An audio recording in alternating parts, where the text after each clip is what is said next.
தனாதிகாரி பெரிய பழுவேட்டரையர் தஞ்சையை விட்டு வெளியே போனாலும் சரி, வெளியே போயிருந்து கோட்டைக்குள் பிரவேசித்தாலும் சரி, வீதியின் இரு புறங்களிலும் ஜனங்கள் திரண்டு நின்று ஜெயகோஷம் செய்வார்கள். சாதாரணமாக பெரிய சகோதரர் வெளியில் போய்விட்டு வந்தால் இளையவர் கோட்டை வாசலில் நின்று வரவேற்று அழைத்து செல்வார். பழுவூர் சகோதரர்களை சிலர் ராமரையும் பரதரையும் போன்ற அருமை சகோதரர்கள் என்றும், பீமனையும் அர்ஜுனனையும் போன்ற வீர சகோதரர்கள் என்றும் கூறுவோருண்டு. ஆனால் இன்றைக்கு பெரிய பழுவேட்டரையர் தஞ்சை கோட்டைக்குள் பிரவேசித்த போது அவருடன் வந்த பரிவாரங்கள் வழக்கமான முழக்கங்களை செய்த போதிலும் வீதிகளில் குதூகல ஆரவாரமில்லை, ஜனக்கூட்டமும் அதிகமில்லை. சின்ன பழுவேட்டரையர் கோட்டை வாசலுக்கு அண்ணனை வரவேற்பதற்காக காத்திருக்கவும் இல்லை. ஆனால் தனாதிகாரி இதை பொருட்படுத்தாமல் நேரே தம்பியின் மாளிகையை நோக்கி சென்றார். ஏதோ ஒரு முக்கியமான காரியத்தில் இளையவன் ஈடுபட்டிருக்க வேண்டும் என்று அவர் எண்ணினார். ஒருவேளை சக்கரவர்த்தியின் உடல்நிலை ரொம்ப மோசமாகிவிட்டதோ அல்லது பெரிய காரியம்தான் நடந்து விட்டதோ என்ற பயம் உண்டாகியது. ஆகையால் வழக்கத்தை விட வேகமாகவே அவருடைய பரிவார ஊர்வலம் கோட்டை தளபதி சின்ன பழுவேட்டரையரின் மாளிகையை அடைந்தது.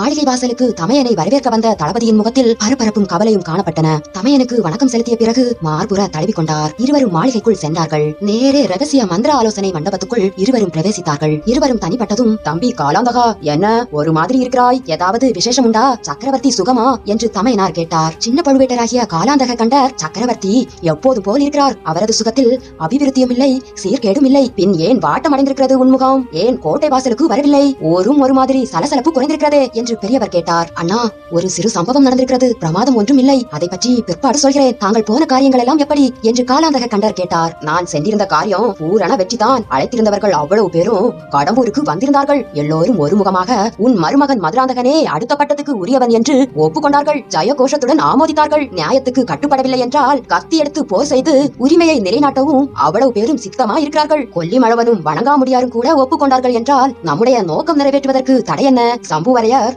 தம் கோட்டை படை செல்வம் எல்லாவற்றையும் ஈடுபடுத்த சித்தமா இருக்கிறார். அவருடைய மகன் கந்தமாறன் மிக தீவிரமா இருக்கிறான். நடுநாட்டையும் திருமுறைப்பாடி நாட்டையும் பற்றி கவலையே இல்லை. சோழ தேசம்தான் எப்போதும் நம் கையில் இருக்கிறதே. வேறு என்ன யோசனை? திருக்கோவலூர் மலையமான், பல்லவன் பார்த்திபேந்திரன், கொடும்பாளூர் வேளான், இந்த 3 பேரும் தான் ஒருவேளை எதிர்க்கக்கூடும். அவர்களில் கொடும்பாளூரான் இங்கில்லை, இலங்கையில் இருக்கிறான். மற்ற இருவராலும் என்ன புரட்டிவிட முடியும்? கூடிய சீக்கிரத்தில் சக்கரவர்த்தியிடம் சொல்லி உடனே முடிவு செய்துவிட வேண்டியதுதான். தலைவர்களை பற்றி தாங்கள் சொல்வதெல்லாம் சரி, ஜனங்கள் ஆட்சேபித்தால் என்று கேட்டார் சின்ன பழுவேட்டராகிய காலாந்தக கண்டர். ஜனங்களை யார் கேட்கப் போகிறார்கள்? ஜனங்களை கேட்டுக்கொண்டா ராஜ்ய காரியங்கள் நடக்கின்றன. ஜனங்கள் ஆட்சேபிக்க துணிந்தால் மறுபடியும் அவர்கள் இம்மாதிரி காரியங்களில் பிரவேசிக்காதபடி செய்துவிட வேண்டும். அப்படி ஒன்று நேரும் என நான் நினைக்கவில்லை. சக்கரவர்த்தியின் விருப்பம் என்றால் பேசாமல் அடங்கி விடுவார்கள். மேலும் அருள்மொழிவர்மன் நல்ல வேளையாக இலங்கையில் இருக்கிறான். அவன் இங்கு இருந்தாலும் ஒருவேளை ஜனங்கள் தங்கள் குருட்டு அபிமானத்தை காட்ட முயல்வார்கள். ஆதித்த கரிகாலன் மீது ஜனங்கள் அவ்வளவு அன்பு கொண்டிருக்கவில்லை. மதுராந்தகன் மீது அவர்களுடைய அபிமானத்தை திருப்புவது சுலபம். சிவபக்தன், உத்தம குணம் படைத்தவன் என்று ஏற்கனவே பெயர் வாங்கியிருக்கிறான். சுந்தர சோழரின் புதல்வர்கள் இருவரை காட்டிலும் உன் மருமகனுடைய முகத்தில் கலை அதிகம். அகத்தின் அழகு முகத்தில் தெரியும் என்று கருதும் முட்டாள் ஜனங்கள் மதுராந்தக சக்கரவர்த்தி வாழ்க என்று கோஷிக்காவிட்டால் தான் ஆச்சரியமாயிருக்கும். எப்படி இருந்தாலும் நான் ஒருவன் இருக்கும் போது உனக்கு என்ன கவலை? ஆனால் வேளக்கார படை இருக்கிறதே, அவர்களை எப்படி சமாளிப்பது? வேளக்கார படை சுந்தர சோழருக்கு தான் உயிர் பலி விரதம் எடுத்தவர்களை தவிர அவருடைய பிள்ளைகளுக்கு அல்லவே. அப்படி அவர்கள் குறுக்கிட்டாலும் உன்னுடைய கோட்டை காவல் படை எங்கே போய்விட்டது? ஒரு நாளிகை பொழுதில் அவ்வளவு பேரையும் பிடித்து பாதாள சிறையில் தள்ள வேண்டியதுதான். அண்ணா, முக்கியமான எதிர்ப்பு பழையாறையில் இருந்து தான் வரும். அந்த கிழவியும் குமரியும் சேர்ந்து என்ன சூழ்ச்சி செய்வார்களோ அதைத்தான் முக்கியமாக கவனிக்க வேண்டும். தம்பி காலாந்தகா, போயும் 2 பெண் பிள்ளைகளுக்கா என்னை பயப்பட சொல்கிறாய்? அவர்களுடைய தந்திர மந்திரங்களுக்கெல்லாம் மாற்று என்னிடம் இருக்கிறது. கவலைப்படாதே. அண்ணா, 2 பிள்ளைகளையும் தஞ்சைக்கு வரும்படி அழைப்பு அனுப்ப வேண்டும் என்று சக்கரவர்த்தி கட்டளையிட்டிருக்கிறார். ஆதித்த கரிகாலன் வரமாட்டான். ஒருவேளை அருள்மொழி தந்தை கட்டளைப்படி புறப்பட்டு வருவான். வந்தால் அவனை தடுக்க வேண்டியதுதான். மதுராந்தகனுக்கு இளவரசு பட்டம் கட்டி சிம்மாசனத்தில் சகல அதிகாரங்களுடன் ஏற்றிய பிறகுதான் அவர்கள் இருவரும் வந்தால் வரலாம். அதற்கு முன் வரக்கூடாது. இதை என்னிடம் விட்டுவிடு. மற்றபடி நீ என்னவோ சிறிய விசேஷம் இங்கே நடந்ததாக சொன்னாயே, அது என்ன? காஞ்சியிலிருந்து வாலிபன் ஒருவன் வந்தான். சக்கரவர்த்திக்கு ஒரு ஓலையும் குந்தவைக்கு ஒரு ஓலையும் கொண்டு வந்தான். அவனை என்ன செய்தாய்? ஓலைகளை பிடுங்கிக் கொண்டு அவனை சிறைப்படுத்தி இருக்கிறாய் அல்லவா? இல்லை அண்ணா, கடம்பூரில் தங்களை பார்த்ததாகவும் சக்கரவர்த்தியிடம் நேரில் கொடுக்க சொன்னதாகவும் கூறினான். அது உண்மையா? வெறும் பொய். கடம்பூரில் அழையா விருந்தாளியாக வாலிபன் ஒருவன் வந்தான். கந்தமாறனின் சிநேகிதன் என்று சொல்லிக் கொண்டான். ஆனால் ஓலை கொண்டு வந்திருப்பதாக என்னிடம் சொல்லவே இல்லையே. அவன் முகத்தை பார்த்ததுமே சந்தேகித்தேன். அவனிடம் நீ ஏமாந்து போய்விட்டாயா என்ன? ஆமண்ணா, ஏமாந்து தான் போய்விட்டேன். தங்கள் பெயரை சொன்னதால் ஏமாந்தேன். ஏமாந்து என்ன செய்தாய்? ஓலையை சக்கரவர்த்தியிடம் கொடுத்து விட்டாயா? அதை பார்க்க கூட இல்லையா? பார்த்தேன். அதில் ஒன்றுமில்லை. காஞ்சி பொன் மாளிகைக்கு வரும்படித்தான் எழுதியிருந்தது. அந்த வாலிபன் ஓலையை கொடுத்துவிட்டு ஏதோ அபாயம் என்று சொல்லிக் கொண்டிருந்தான். பிறகாவது சந்தேகித்து சிறைப்படுத்தவில்லையா? சந்தேகித்து அபகரித்தேன், ஆனால் சிறைப்படுத்தவில்லை. பின்னே என்ன செய்தாய்? ஊர் பார்க்க வேண்டும் என்றான். பார்த்துவிட்டு வரட்டும் என்று 2 ஆளையும் பின்னோடு அனுப்பினேன். அவர்களை ஏமாற்றிவிட்டு மறைந்து விட்டான். அவனை தேடுவதற்குத்தான் ஏற்பாடு செய்து கொண்டிருந்தேன். அதனால் தான் கோட்டை வாசலுக்கு கூட வரவில்லை. நகர மக்களுக்கு எச்சரிக்கை செய்திருக்கிறேன். நீயும் ஒரு மனிதனா? மீசை முளைக்காத ஒரு சிறு பிள்ளையிடமா ஏமாந்து போனாய்? உனக்கு காலாந்தக கண்டன் என்று பெயர் வைத்தேனே, என் முட்டாள்தனத்தை நொந்து கொள்ள வேண்டும். உன்னை கோட்டை தளபதியாக்கினேனே, எனக்கு இது வேண்டியதுதான். என் பெயரை சொல்லி ஒரு தருதலை பயல் உன்னை ஏமாற்றி விட்டான் என்று சொல்லிக்கொள்ள வெட்கமா இல்லையா? வெறுமனே உங்கள் பெயரை சொன்னதோடு இல்லை, உங்கள் முத்திரை மோதிரத்தையும் காட்டினான். அதை அவனுக்கு நீங்கள் கொடுத்தீர்களா? இல்லவே இல்லை. அப்படியெல்லாம் ஏமாந்து விட நான் உன்னை போல் ஏமாளியா? அவனிடம் முத்திரை மோதிரம் இருந்தது உண்மை. என்னிடமும் காட்டினான். கோட்டை வாசல் காவலர்களிடமும் காட்டிவிட்டுத்தான் உள்ளே புகுந்தான். நீங்கள் கொடுத்திருக்காவிட்டால் இன்னும் ஒரே ஒரு இடத்திலிருந்து தான் அதை அவன் பெற்றிருக்க முடியும். யாரை சொல்கிறாய்? தங்களால் ஊகிக்க முடியவில்லையா?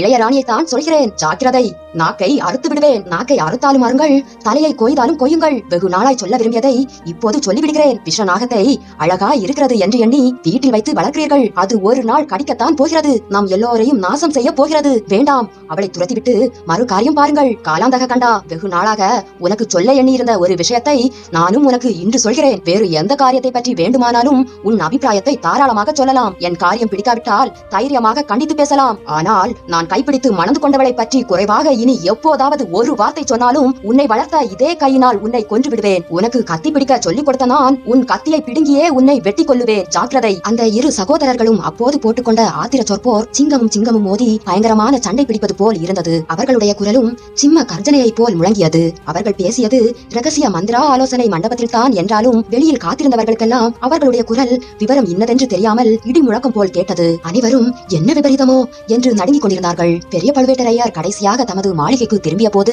நள்ளிரவு கழிந்து 3வது ஜாமம் ஆரம்பமாகி இருந்தது. எதற்காக அனாவசியமாக நந்தினியை பற்றி குறை கூற வேண்டும்? மனித சுபாவம் அப்படித்தான் போலிருக்கிறது. தான் செய்த தவறுக்கு பிறர் பேரில் குற்றம் சொல்லி தப்பித்துக் கொள்ள முயல்வது சாதாரண மக்களின் இயற்கை. ஆனால் இவன் எதற்காக அந்த இழிவான முறையை கடைபிடிக்க வேண்டும்? கைவசம் சிக்கியிருந்த அந்த மோசக்கார திருட்டு வாலிபனை விட்டுவிட்டு அதற்காக ஒரு பெண்ணின் பேரில், அதுவும் மதனியின் பேரில் குற்றம் சொல்லுவது இவனுடைய வீரத்துக்கு அழகாகுமா? இருந்தாலும் அவன் கூறியதில் சிறிதளவேனும் உண்மை இருக்கக்கூடுமோ? ஒருவேளை முதிய பிராயத்தில் நமக்குத்தான் பெண் பித்து பிடித்திருக்குமோ? எங்கிருந்தோ காட்டிலிருந்து பிடித்து வந்த பெண்ணுக்காக கூட பிறந்த சகோதரனை, பல போர்க்களங்களில் நமக்கு பக்க பலமாயிருந்து போரிட்டவனை, பல முறை தனது உயிரையும் பொருட்படுத்தாமல் தமக்கு வந்த அபாயத்தை தடுத்து காத்தவனை நாம் கடிந்து கொண்டது சரிதானா? அப்படி என்ன இவள் உயர்த்தி? நந்தினி அடிக்கடி முத்திரை மோதிரம் வாங்குவதும் மந்திரவாதியை அடிக்கடி அழைப்பதும் ஏன்? எதற்காக தன்னந்தனியாக லதா மண்டபத்தில் உட்கார்ந்து கொள்கிறாள் என்று எப்படியும் அவளிடம் கேட்க வேண்டும் என்று நினைத்துக் கொண்டே நந்தினியின் இருப்பிடம் நோக்கி செல்கிறார் பெரிய பழுவேட்டரையர். பழுவேட்டரையர் அவருடைய மாளிகை வாசலுக்கு வந்தபோது அரண்மனை பெண்களும் ஊழியர்களும் காத்திருந்து வரவேற்றார்கள். ஆனால் அவருடைய கண்கள் சுற்றி சுழன்று பார்த்தும் அவர் பார்க்க விரும்பிய இளையராணியை மட்டும் காணவில்லை.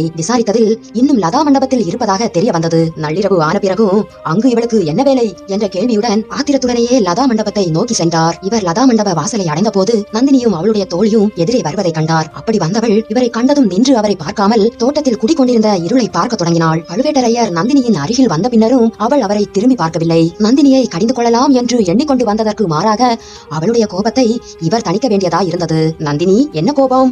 ஏன் பாராமுகம்? தாங்கள் என்னை பிரிந்து போய் எத்தனை நாள் ஆகிவிட்டது? முழுமையாக 4 நாள் ஆகவில்லையா என்று சொன்ன நந்தினியின் குரலில் விம்மல் தெரிந்தது. அது எத்தனையோ வாளையும் வேலையும் தாங்கி நின்றும் தளராத பழுவேட்டரையரின் நெஞ்சத்தை அனலிலிட்ட மெழுகை போல் உருக்கிவிட்டது. இதற்காகத்தானா இவ்வளவு கோபம்? 4 நாள் பிரிவை உன்னால் சகிக்க முடியவில்லையா? நான் போர்க்களத்துக்கு போக நேர்ந்தால் என்ன செய்வாய்? மாத கணக்காக பிரிந்திருக்க நேரிடுமே. தாங்கள் போர்க்களத்துக்கு போனால் மாத கணக்கில் தங்களை நான் பிரிந்திருப்பேன் என்றா எண்ணுகிறீர்கள்? அந்த எண்ணத்தை மாற்றிக்கொள்ளுங்கள். தங்களுடைய நிழலை போல் தொடர்ந்து நானும் போர்க்களத்துக்கு வருவேன். அழகா இருக்கிறது. உன்னை போர்க்களத்துக்கு அழைத்து போனால் நான் யுத்தம் செய்தால் போலத்தான் இந்த மார்பும் தோள்களும் எத்தனையோ கூரிய அம்புகளையும் வேல்முனைகளையும் தாங்கியதுண்டு. அவ்வாறு ஏற்பட்ட காயங்கள் 64 என்று உலகோர் என்னை புகழ்வதுண்டு. ஆனால் உன்னுடைய மிருதுவான மலர்மேனியில் ஒரு சிறு முள் தைத்து விட்டால் என்னுடைய நெஞ்சு பிளந்து போய்விடும். எத்தனையோ வாளும் வேலும் என்னை தாக்கி சாதிக்க முடியாத காரியத்தை உன் காலில் தைக்கும் சிறிய முள் சாதித்துவிடும். 4 நாள் வெளியூரில் இருந்துவிட்டுத்தான் வந்தீர்களே. திரும்பி வந்தவுடனே நேரே ஏன் இங்கு வரவில்லை? என்னை விட தங்களுக்கு தங்கள் தம்பிதானே முக்கியமாகிவிட்டார் என்று கேட்டுக்கொண்டே பழுவேட்டரையரை கடைக்கண்ணால் பார்த்தாள். வெள்ளில் இருந்து புறப்பட்ட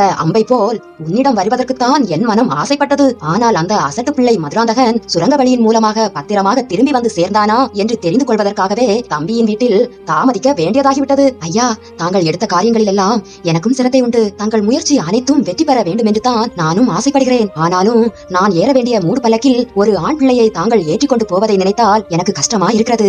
நாடு நகரங்களில் உள்ள ஜனங்கள் எல்லோரும் தாங்கள் போகும் இடமெல்லாம் என்னையும் அழைத்து போவதாக எண்ணுகிறார்கள். அது எனக்கு மட்டும் சந்தோஷம் அளிக்கிறது என்றா நினைக்கிறாய்? இல்லவே இல்லை. ஆனால் எடுத்த காரியம் பெரிய காரியம். அதை நிறைவேற்றுவதற்காகத்தான் சகித்துக் கொண்டு செய்கிறேன். இந்த யோசனையை கூறியதே நீதான் என்பதை மறந்துவிட்டாயா? உன்னுடைய மூடு பல்லக்கில் மதுராந்தகனை அழைத்து போகும்படி நீ தானே சொன்னாய். கோட்டையிலிருந்து போகும் போதும் வரும்போதும் அவனை தனியாக சுரங்க வழியில் அனுப்பும் யுக்தியை நீ தானே கூறினாய். என்னுடைய கடமையைத்தான் நான் செய்தேன். கணவர் எடுத்திருக்கும் காரியத்துக்கு உதவி செய்வது மனைவியின் கடமை அல்லவா? ஏதோ எனக்கு தெரிந்த யுக்தியை சொன்னேன். அது மட்டுமா செய்தாய்? இந்த மதுராந்தகன் உடம்பெல்லாம் விபூதியை பூசிக்கொண்டு ருத்ராட்ச மாலையை அணிந்து நமசிவாய ஜபம் செய்து கொண்டிருந்தான். கோவில் குளம் என்று சொல்லிக் கொண்டு அம்மாவுக்கு பிள்ளை நான் தான் என்பதை நிரூபித்துக் கொண்டிருந்தான். அரசாழ்வதில் ஆசை உண்டாக்க நாங்கள் எவ்வளவோ முயன்றும் முடியவில்லை. 2 தடவை அவனுடன் நீ பேசினாய். உடனே மாறி போய்விட்டான். இப்போது அவனுக்குள்ள ராஜ்ய ஆசையை சொல்லி முடியாது. தற்போது அவனுடைய மனோராஜ்யம் இலங்கையிலிருந்து இமயமலை வரையில் பரவி இருக்கிறது. நம்மை காட்டிலும் அவனுக்கு அவசரம் தாங்கவில்லை. சோழ சிம்மாசனத்தில் ஏற துடித்துக் கொண்டிருக்கிறான். அந்த பிள்ளை விஷயத்தில் நீ என்ன மாயமந்திரம் செய்தாயோ தெரியவில்லை.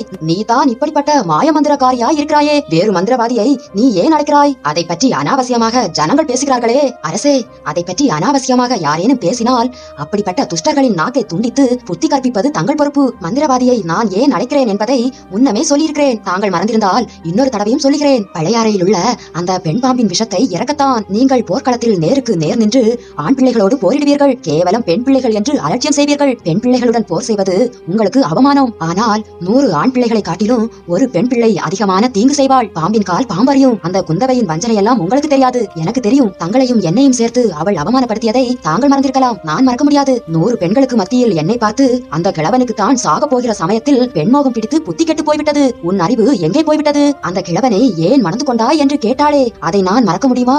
போயும் அந்த கிழ எருமை மாட்டை போய் கல்யாணம் செய்து கொண்டாயே என்று அவள் கேட்டதை மறக்க முடியுமா என்று கூறி நந்தினி விம்மி அழத் தொடங்கினாள். அவளுடைய கண்களில் பொங்கிய கண்ணீர் தாரை தாரையாக கன்னங்களின் வழியாக பெருகியது. முதிய பிராயத்தில் தாம் கல்யாணம் செய்து கொண்டது பற்றி பலர் பலவிதமாக பேசிக் கொள்கிறார்கள் என்பதை பழுவேட்டரையர் அறிந்திருந்தார். அப்படி பேசியவர்களில் குந்தவை பிராட்டியும் ஒருத்தி என்பது அவர் காதுக்கு எட்டியிருந்தது.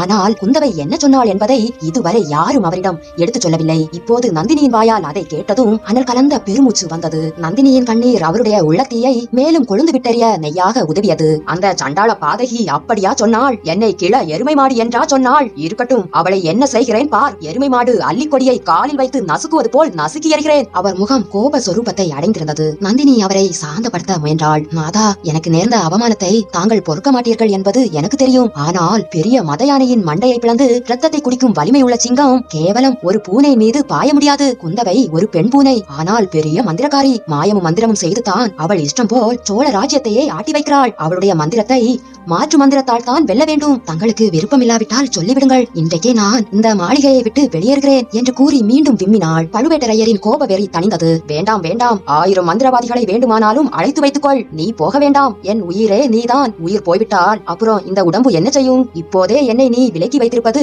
என்னை உயிரோடு வைத்து கொள்கிறது. இத்தனை மந்திரம் தெரிந்து வைத்திருக்கிறாயே, ஒரு மந்திரம் சொல்லி தரக்கூடாதா? நாதா, உங்கள் கையில் வாழும் வேலும் இருக்கும் போது மந்திரம் எதற்கு? மாய மந்திரங்களை என்னிடம் விட்டு விடுங்கள். தங்களுக்கு எதற்கு மாயமும் மந்திரமும்? நந்தினி, நீ நாதா என்று அழைக்கும் போதே என் உடம்பு சிலிர்க்கிறது. நந்தினி, நீ நாதா என்று அழைக்கும் போதே என் உடம்பு சிலிர்க்கிறது. உலகம் அறிய சாஸ்திர விதிப்படி நீயும் நானும் மணந்து 2.5 ஆண்டுகள் ஆகின்றன. ஆயினும் நாம் உலக வழக்கப்படி இல்வாழ்க்கை நடத்த ஆரம்பிக்கவில்லை. விரதம் நோன்பு என்று சொல்லி என்னை ஒதுக்கியே வைத்துக் கொண்டிருக்கிறாய். கரம் பிடித்து மணந்து கொண்ட கணவனை வாட்டி வதைக்கிறாய். நாதா, என்றைக்கு நாம் கைப்பிடித்து மணந்து கொண்டோமோ அன்றைக்கே நாம் 2 உடம்பும் ஓர் உயிரும் ஆகிவிட்டோம். உயிரும் கலந்து விட்டன. உள்ளமும் சேர்ந்து விட்டன. தங்களை நான் வெகு காலம் காத்திருக்கும்படி செய்ய மாட்டேன். என்னுடைய விரதமும் நோன்பும் முடியும் காலம் நெருங்கிவிட்டது. என்ன விரதம், என்ன நோன்பு என்பதை மட்டும் தெளிவாக சொல்லிவிடு. எவ்வளவு சீக்கிரத்தில் முடித்து தர முடியுமோ அவ்வளவு சீக்கிரத்தில் முடித்து தருவேன். நாதா, தன்னை காட்டிலும் மன்மதன் வேறு இல்லை என்று எண்ணி இருக்கும் இந்த சுந்தர சோழருடைய சன்னதிகள் தஞ்சை சிம்மாசனத்தில் ஏறக்கூடாது. தற்பெருமை கொண்ட குந்தவையின் கர்வத்தை ஒடுக்க வேண்டும். நந்தினி, அந்த 2 காரியங்களும்